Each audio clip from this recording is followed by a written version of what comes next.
بسم الله الرحمن الرحيم. يسبح لله ما في السماوات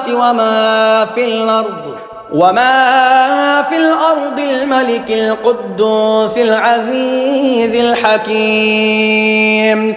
هو الذي بعث في الأميين رسولا منهم يتلو عليهم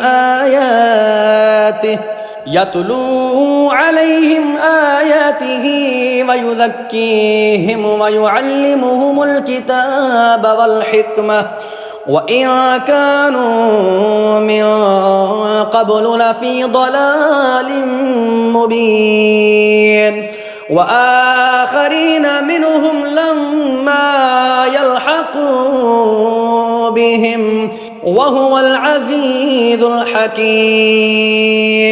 ذلك فضل الله يؤتيه من يشاء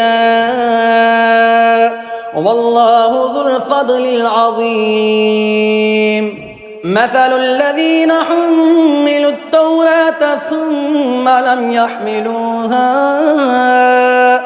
ثم لم يحملوها كمثل الحمار يحمل أسفارا بئس مثل القوم الذين كذبوا بآيات الله والله لا يهدي القوم الظالمين.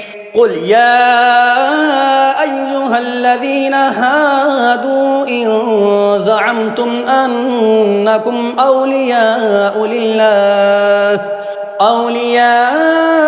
لله من دون الناس فتمنوا الموت إن كنتم صادقين ولا يتمنونه أبدا بما قدمت أيديهم والله عليم بالظالمين.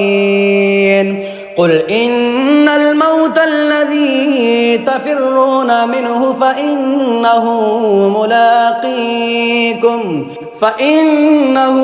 ملاقيكم ثم تردون إلى عالم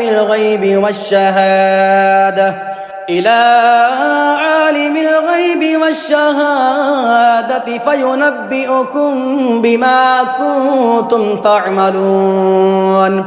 يا أيها الذين آمنوا إذا نودي للصلاة